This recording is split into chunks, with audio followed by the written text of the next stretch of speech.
Assalamualaikum warahmatullahi wabarakatuh. Waalaikumsalam warahmatullahi wabarakatuh. Jamaah oh jamaah. Alhamdulillah. Alhamdulillahirabbil alamin. Allahumma sholli ala sayyidina Muhammad wa ala ali sayyidina Muhammad. Alhamdulillah jamaah, kita ketemu lagi di Islam itu indah. Alhamdulillah pagi hari ini saya sudah bersama guru-guru kita yang sangat kita cintai, Masya Allah. Dan Alhamdulillah jamaah, kita akan mulai pelajaran kita pagi hari ini. Nah jamaah pernah bernazar apa enggak? Ayo. Terus kalau misalnya punya nazar itu udah dilunasin atau belum nazarnya? Atau kita nih kira-kira termasuk orangnya kalau bernazar nih, atau misalnya gini, kita punya keinginan, terus ternyata keinginannya belum terwujud. Yaudah deh nazar aja deh kalau kayak gitu. Nah padahal nggak boleh loh kayak gitu, tapi nggak tahu deh boleh apa enggak ya. Nah kita bahas pagi hari ini jamaah, di Islam itu indah, dan tema kita pagi hari ini adalah emang bisa takdir diubah dengan nazar.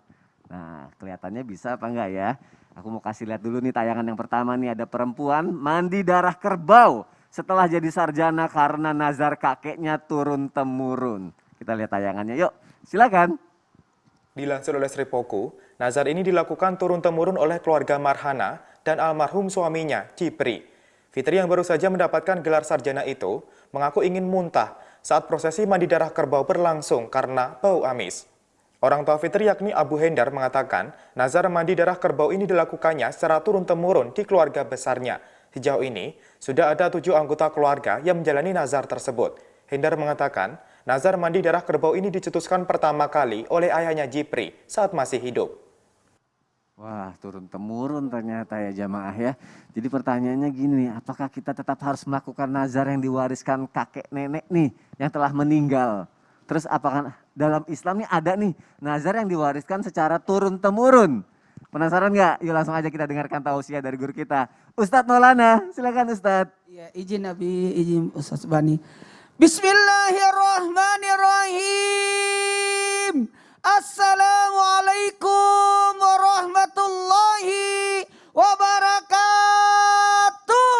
Waalaikumsalam warahmatullahi wabarakatuh. Jamaah. Yeay. Oh jamaah. Yeay. Alhamdulillah. Alhamdulillahirrahmanirrahim. Allahumma salli ala sayyidina Muhammad wa ala sayyidina Muhammad. Satu bentuk pujian dan rasa syukur kita hari ini, alhamdulillahirrahmanirrahim, kita diajarkan, diberikan, bahkan diingatkan tentang perihal yang kita jangan sepelekan, menganggap remeh atau membiarkan begitu saja. Ada namanya nazar. Ya, tahu nazar kan? Tahu. Ya mana tuh? Mati lampu. Oh, bukan itu. Bukan ya. Itu Bukan nasar ya. nazar itu nazar beda. Itu King Nasar itu. Itu King Nasar ya, Ya. salah. Nah, berbicara tentang nasar itu sebenarnya ada nggak nasar yang diturunkan? Sebenarnya kalau berbicara nasar berarti sesuatu amalan ibadah yang belum dilakukan oleh yang meninggal kemudian dilanjutkan ataupun ditunaikan oleh ahli warisnya. Itu yang turun. Jadi ketika ada yang bernasar terus tidak kesampaian melaksanakan nasarnya, maka ini jadi utang dan harusnya ditunaikan oleh ahli warisnya. Melaksanakan sebagai menunaikan dari ahli waris. Karena ketika dia meninggal laksanakan 3. Bayarkan utangnya, tunaikan wasiatnya, bayarkan nasarnya. Jadi 3 ini yang harus dilakukan. Dan salah satu dari ketiga ini ada nasar di situ. Jadi yang turun itu, mohon maaf tanpa membahas tentang nasar yang tadi, yang mandi itu saya tidak bahas itu, tapi yang dibahas itu kan nazar adalah sesuatu amalan yang mendekatkan diri kepada Allah. Tujuannya nazar itu mendekatkan diri kepada Allah lewat jalur amalan sunnah yang dijadikan wajib. Sekali lagi amalan sunnah jadikan wajib. Menyelesaikan sangkutan orang yang sudah berpulang ke rahmatullah supaya orangnya terbebas. Contoh, ada yang bernazar mau potong sapi karena kurban. Kalau nanti saya sampai Idul Adha, saya mau bernazar untuk kurban, tapi tidak kesampaian, maka sebaiknya ahli warisnya, kayaknya nenek saya itu mau berkurban deh, tapi tidak sempat, kasihan, pingin banget dia nasarkan dirinya. Nah, ahli warisnya sebaiknya menasarkan. Ya, jadi gitu, artinya menunaikan dasarnya itu dengan penyembelian, ini kan Idul Adha. Jadi boleh, cuma kalau nazar itu tidak boleh dimakan dagingnya, atau artinya disedekahkan sepenuhnya.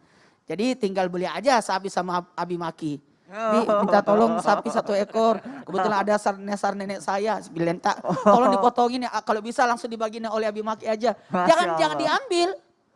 Tapi kalau nasar sendiri, maaf kurban sendiri, itu dipotong sepertiganya boleh kita ambil. Atau kita hadiahkan, sedekahkan dan untuk yang berkurban. Tapi kalau nazar, apalagi pemotongan karena yang diniatkan orang yang sudah meninggal, ada nasar lagi, itu harus dibagikan. Jadi tidak bisa lagi diambil. Nah, utang itu kepada manusia. Ketika ditanya, gimana? Oh, ada yang bertanya kepada Rasulullah SAW.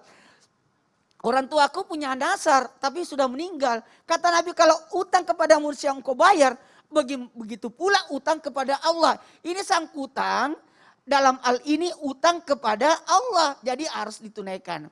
Makanya nasar itu sebenarnya utang. Sebenarnya kalau nasar itu hukumnya mubah, boleh ada menghukum makruh. Tapi dalam hal ini, pelaksanaannya jadi wajib. Mewajibkan dirinya sesuatu yang sunnah jadi wajib.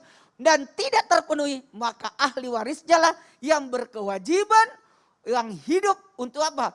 Meneruskan, melanjutkan atas apa yang dilakukannya. Ustaz mau Itu nanya nazar. sedikit. Iya, apa tuh? Kalau misalnya nazar itu orang lain perlu tahu nggak sih, maksudnya biar ada yang ngingetin gitu atau cukup diri sendiri aja? Sebaiknya disampaikan kepada orang supaya bisa mengingatkan, diingatkan ataupun dibantu. Oh gitu. Jadi menyampaikan, aku ada nasar loh nak. Minimal kita beritakan orang terdekat kita bahwa aku punya nasar loh nak. Nasarku itu begini. Sehingga nanti orang terdekat itu yang mengingatkan kita. Mengingatkan. Atau bisa jadi tadi kita meninggal, kayaknya dia punya nasar deh. Langsung dibantu Jadi gitu ya? dibantu. Jadi Oh, seperti itu. Masya Allah. Ustadz Maulana makasih Iya. untuk penjelasan yang pertama. Utang kepada manusia aja harus dibayar, apalagi utang kepada Allah. Masya Allah. Jazakallah khair Ustadz Maulana. Kita lanjutkan lagi.